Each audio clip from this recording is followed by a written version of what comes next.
Join me today as I attempt to lift the veil on the mystery of the Tarot and discover the truth about these intriguing cards.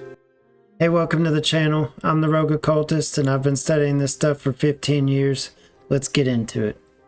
Did you know the first Tarot cards appeared in the 1400s as an ordinary card game in northern Italy? Known as the Cards of Triumphs, these cards were available to Italian nobility purely for entertainment. This is where your playing cards of today originate. In fact, a tarot reader should be able to give you a reading using only modern playing cards. It wasn't until the late 18th century that French occultists popularized the idea that tarot cards contained hidden knowledge and spiritual significance. That's the official story anyway. It's said that the tarot, in some form or another, had long been in the custody of the ancient mystery schools. It was here that the symbolism of the tarot was taught to initiates who aspired to obtain wisdom and sovereignty of the soul, as well as immortality after physical dissolution. So that's a little bit of the known history of the tarot, but why are the cards still relevant today? How do they work, if they do in fact work? And perhaps the biggest question yet is, what is the true purpose and scope and use of the tarot? Is it a whole spiritual science? A system of divination? I'd argue that it's both of those and more. Prominent French occultist Eliphas Levi, in his book Transcendental Magic, has this to say on the subject. An imprisoned person with no other book other than the tarot, if he knew how to use it, could in a few years acquire universal knowledge and would be able to speak on all subjects with unequaled learning and inexhaustible eloquence. And in the Kabbalistic and occult tarot of Eliphas Levi, he says, "The science of signs begins with the science of letters. Letters are absolute ideas. Absolute ideas are numbers. Numbers are perfect signs. In using ideas with numbers, one can operate upon ideas like one can operate upon number and arrive at the mathematics of truth. The tarot is the key of letters and numbers." If Levi is right, then tarot is far more than just a tool for divination. It's a key to universal knowledge. But Levi didn't have the final word.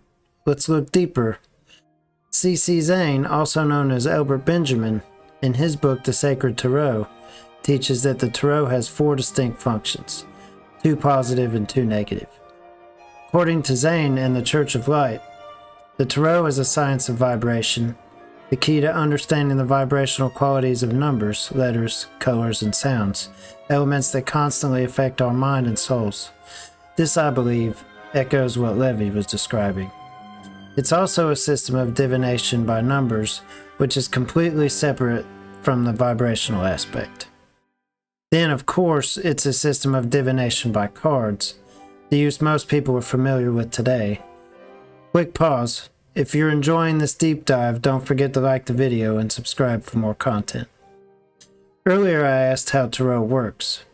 If these cards can be used for divination, what's really happening? Some believe that tarot readings involve spirits or demons manipulating the cards to deliver answers. Personally, I think that's nonsense. According to Zane, it's the subconscious mind that perceives relevant conditions on the mental or astral plane. Through psychokinesis and the ritualistic shuffling of the deck, your subconscious arranges the cards so that the answers you seek can be interpreted by your conscious mind through their symbolism.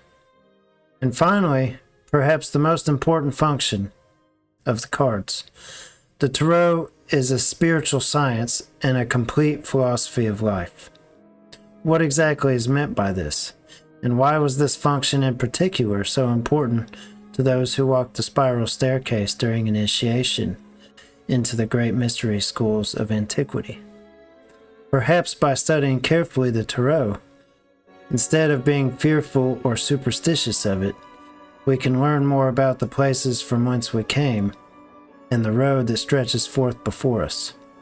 And maybe, with a little effort and cooperation with the universe or God, we could have sufficient light along the way. But that's for another time and another video. I'm the Rogue Occultist. Peace out.